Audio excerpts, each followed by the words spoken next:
So this is day 10 of Zoom Marathon Challenge Season 4, and today I'm gonna talk about pseudo classes and pseudo elements in CSS. What are uh, their uses and are they different or same?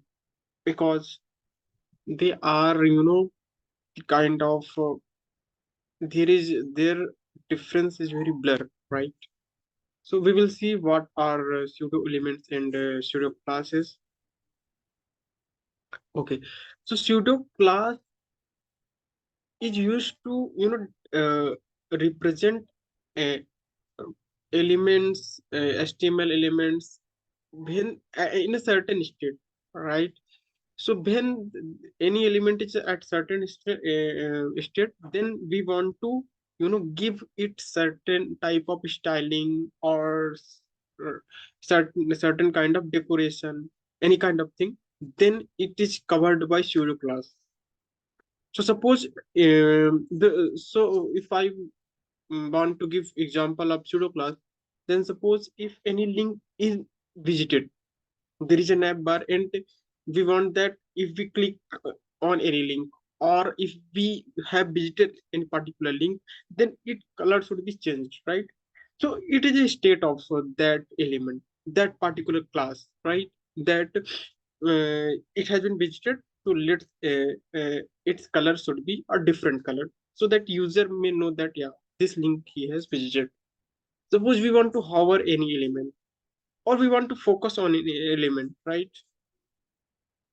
Then we want some activity on that particular element, right? So in that scenario, we can use pseudo classes, and it's a very useful property. Suppose there is a paragraph, there is a whole you know page, and we want that first paragraph of that page should be in red color. Suppose we want that first paragraph of that page should be in red color. So what we can do, that we can give a class to that paragraph, and it color will be red. We can design that way, and it will be red. But suppose any other day we uh, we inserted another paragraph at the top of the page.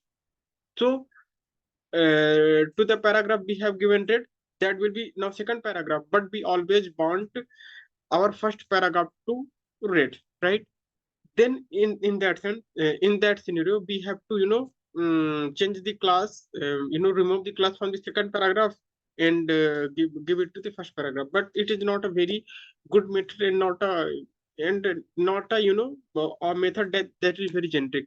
So what we can do, that instead of giving classes to paragraph, right, to first paragraph, what we can do, that by using pseudo class, we can select that yeah, first child of this, whatever in whatever parent component they are, we can define that first child of this element should always be in red color.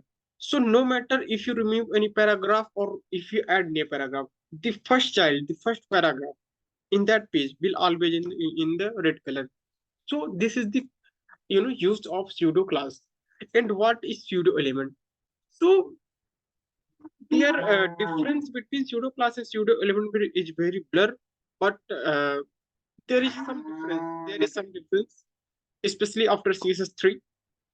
So pseudo class, as we can see that it is used to represent a class, and pseudo element is used to represent a particular element, right?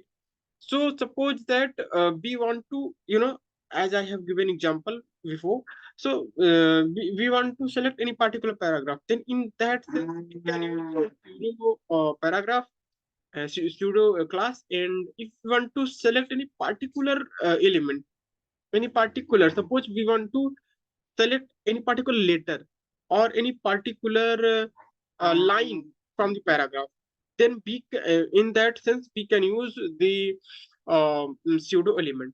So this is the you know a minor difference between pseudo class and pseudo element. And in system 3, pseudo elements are represented using a double colon before them, and the pseudo class is represented using single colon before them. but also these double colon thing is not supported on most browser, so it is recommended to use single colon only, but there is a minor difference. Okay, so that was all for today, and tomorrow we will meet with another interesting topic from web development, right? So thank you for your time.